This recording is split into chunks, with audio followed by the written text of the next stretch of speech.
Faleminderit. Si jeni, si kalu? Faleminderit. Presidente, në mëngjes u takuat me një ekip kongresistësh amerikan, a thuaj nëse mundesh çka biseduat dhe dyta diplomati amerikan Philip Ricker ka kërkuar që Kosova të ketë një qeveri që bashkëpunon me SHBA-n. A ne kupton kjo njëkohësisht që Kosova si ka pas deri me tash raportet e mira? Sot kisha nderin që të mirë pres në Republikën e Kosovës dy kongresist amerikan nga të dyja partit, pra përfaqësuesin e Partisë Republikane dhe përfaqësuesin e Partisë Demokratike, që të dy për një kohë të gjatë kanë mbështetur Kosovën në veçanti, por edhe gjithë rajonin tonë në përgjithësi, dhe si kontribues të vazhdueshëm për paqen dhe stabilitetin në rajon, tani e kanë këtë vizitë ku e përfshin gati se të gjithë rajonin për të parë se si mund të vazhdojmë bashkëpunimin në favor të paqes dhe stabilitetit. Prandaj këto kanë qenë çështjet që kemi diskutuar, bashkëpunimi bilateral mes Kosovës dhe Shteteve të Bashkuara të Amerikës, zhvillimet në sektorin e sigurisë dhe të mbrojtjes, parafrimi ynë me NATO-n si organizatë ku synojmë të antarësohemi, sfidat e sigurisë me të cilat po përballemi, dhe mënyrën se si mund të koordinohemi edhe më shumë me Shtetet e Bashkuara të Amerikës në mënyrë që të kemi integrim sa më të suksesshëm të komunitetit serb brenda Kosovës, pra si kështu më në përgjithësi si tema. Sa i përket deklaratës ish diplomatit Ricker,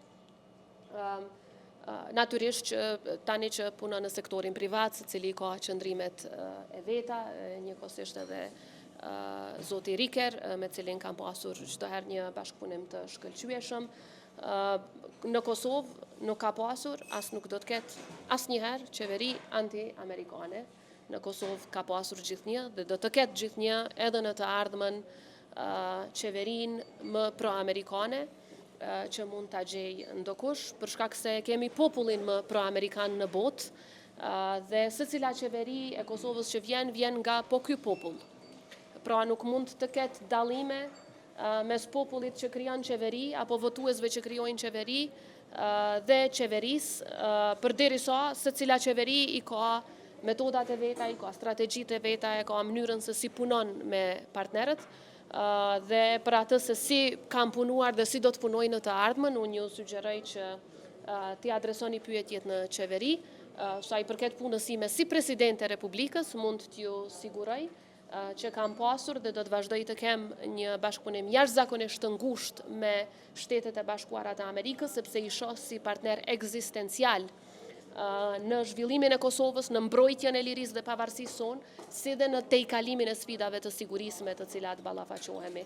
Ata janë partneri pazëvendësueshëm për sigurinë tonë, për ecjen tonë përpara në integrimet euroatlantike, prandaj është e domosdoshme që edhe koordinimin ta kemi të plotë dhe bashkëpunimin ta kemi sa më të fuqishëm. Presidente, që keni pa zhvillimet në Këshillin Prokurorial janë ndarë në dysh, pra 5 po thonë që është një ushtrues tjetër i detyrës së kryeprokurorit, 5 të tjerë po thonë që mbetet Besim Kelmendi si ushtrues detyrës së kryeprokurorit, për shkak se vendimi është i jashtëligjshëm, s'kan pas kuron për me zgjedh, ju çu keni pa?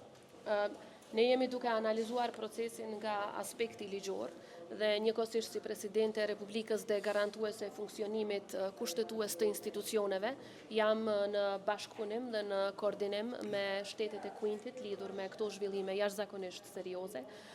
Një çështje e cila është shumë shqetësuese është që 5 anëtarë të Këshillit Prokurorial kanë deklaruar publikisht se nuk ndihen të sigurt dhe kanë kërkuar mbrojtje nga institucionet e sigurisë në vend, dhe si presidente menjëherë jam marrë me këtë çështje në bashkëpunim me qeverinë, sepse është e pafalshme që 26 vite pas luftës ne të kemi anëtarë të Këshillit Prokurorial, qofshin ata prokuror apo jo prokuror, që nuk ndihen të sigurt dhe ndihen të kërcënuar. Është shumë e rëndësishme që ata të ndihen të sigurt, secili prej tyre, dhe të kenë mundësi që të shprehen qëndrimet e tyre pavarësisht se cilat janë ato.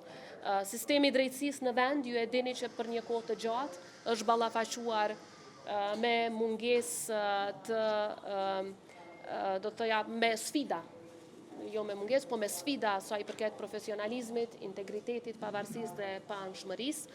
Është shumë me rëndësi që në mënyrë që deklaratat e mia mos të shihen si ndonjë ndërhyrje, sepse jam person politik që kur në karrierën time nuk kam ndërhyrë në sistemin e drejtësisë, që t'i lëm vend edhe analizës së përbashkët që e kemi me partnerët tonë, lidhur me procesin që ka ngjarë sa i përket shkarkimit apo tentim shkarkimit më mirë ta quaj. Ju e keni parë reagimin e Bashkimit Evropian, të cilët e shohin këtë edhe si shkelje të parimit të sundimit të ligjit.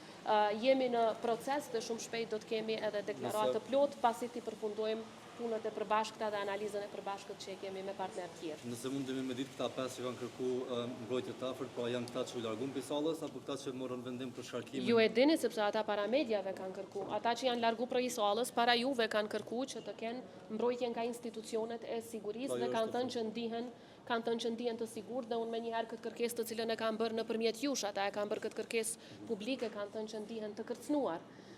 Dhe me këtë kërkesë me njëherë kanë përcjell dhe në bashkëpunim me qeverinë dhe me institucionet e sigurisë, unë po shpresoj që ata ta kenë mbrojtjen e nevojshme, sepse është e pafalshme që cili do antar i institucioneve të drejtësisë mos të ndihet i sigurt. Ata duhet ta shprehin qëndrimin e tyre. Ligji është i qartë edhe sa i përket quorumit edhe sa i përket dispozitave tjera, mirë po, siç e thash, jemi edhe në bashkëpunim me partnerët tonë për një konkluzion për cilin do t'ju njoftojmë së shpejti. Zona Presidente, pedim gjendjen që është në komunat për shkak të buxhetit, e dim që kuvend më nuk ka, a keni ndonjë kompetencë që ta zhbllokoni këtë situatë në këto komuna? Siç e dini, çdo kompetencë që e kam shfrytzuar, fillimisht duke kërkuar që kuvendi të mblidhet para se të votohet qeveria e mandatarit të dytë, në mënyrë që një nga pikat e ndara të rendit të ditës të jetë edhe buxheti për kryeqytetin, për Gjilanin dhe për Zubin Potokun. Ajo ka qenë pikë e ndarë e rendit të ditës, nuk është lidhur fare me buxhetin për 2026, kështu që kush ka dashur që kryeqyteti të ketë buxhet, ka pas mundësinë që ta votojë si pikë të ndarë dhe kanë pas mundësi që tjerat mos t'i votojnë, por vetëm atë ta votojnë.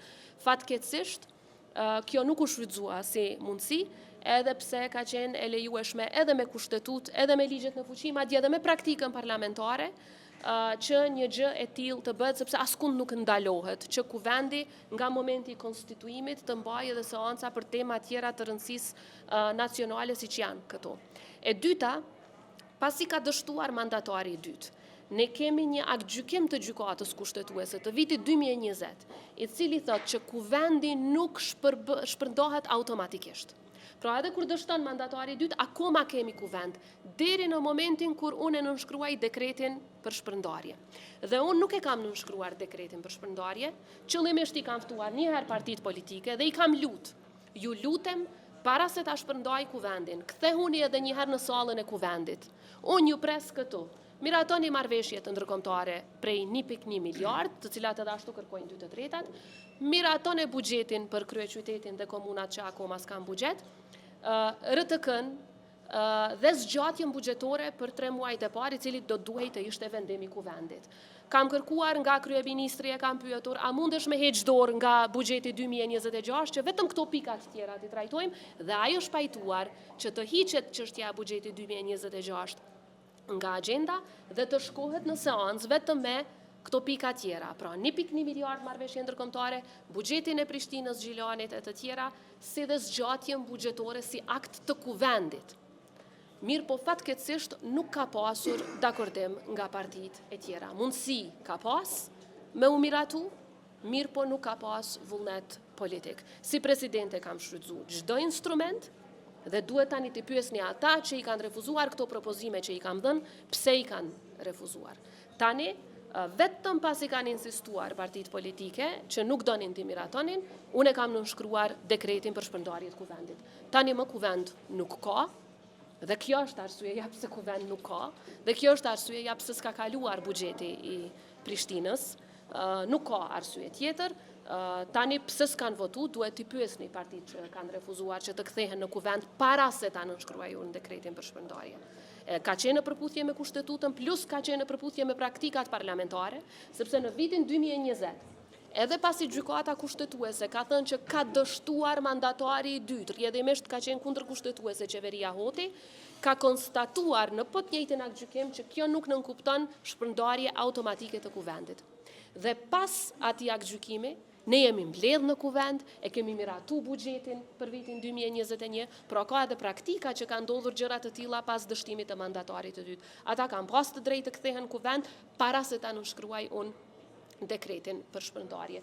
Nuk kam pranuar një gjë të tillë dhe tani po përballemi me pasoja. Tani që s'ka kuvend, unë nuk kam se ku t'i qoj deputetët, as t'ju kërkoj ku të m'lidhen, s'kan ku m'lidhen më, derisa të përfundojnë zgjedhjet të cilat i kanë kërkuar vetë, ta kemi rezultatin, të certifikohen dhe të konstituohet kuvendi. E me shpresë që edhe me njëherë votohet edhe qeveria e re, atëherë me njëherë pastaj mund të jenë këto pikat e para të rendit të ditës. Mirë, po si presidente kam bërë gjithçka, për fat të keq, është refuzuar nga disa parti, tani pyetja duhet të jetë nga te partitë që kanë refuzuar. Mirë, po nuk është e vërtet që një gjë e tillë do të ishte kundërkushtetuese, sepse edhe e ka lejuar gjykata kushtetuese, edhe kemi praktika parlamentare për një gjë të tillë. Edhe sikur të kishte konsensus politik, nuk do të kishte asgjë që do t'i ndalonte deputetët që ta votoni një buxhet të tillë, po fatkeqësisht tash është kjo situata sepse nuk janë marrë parasysh këshillat e mia dhe ndërhyrjet e mia dhe kërkesat e mia. Keni shqetësim, presidente, që mund të zvarritet sërish konstituimi i kuvendit, formimi i institucioneve me këto forca politike? Shqetësim ka, sepse nuk është larg koha kur kishim situata të tilla, këto vetë sa ndodhen këto zvarritje, por po shpresoj shumë që kjo të ketë qenë një mësim i mësuar dhe një përvojë nga e cila të gjitha partitë politike të kenë mësuar se zvarritja është mbi të gjitha në dëm të interesave të qytetarëve të Republikës së Kosovës dhe sa më parë që të jetë mundur të kemi jo vetëm certifikim të rezultateve, ajo varet nga KQZ, por njëkohësisht të kemi kuvend të konstituar me shpresën që ta kemi me njerë ditën e parë, mos të pritë 30 ditë dhe pastaj edhe votimin e qeverisë. Presidente, veç një pyetje. Hajde, të fundit. Të fundit, si përgjigjesh akuzave presidentet PDK-s, TDK-s, për cilësorin se presidentet dhe Jona Mihajli? Kush e ka thënë këtë punë? Ganimet e Musliu më kujtohet. As nuk ja vlen të merrem as një sekond me akuzat të Ganimet e Musliut. Kemi gjëra shumë të rëndësishme.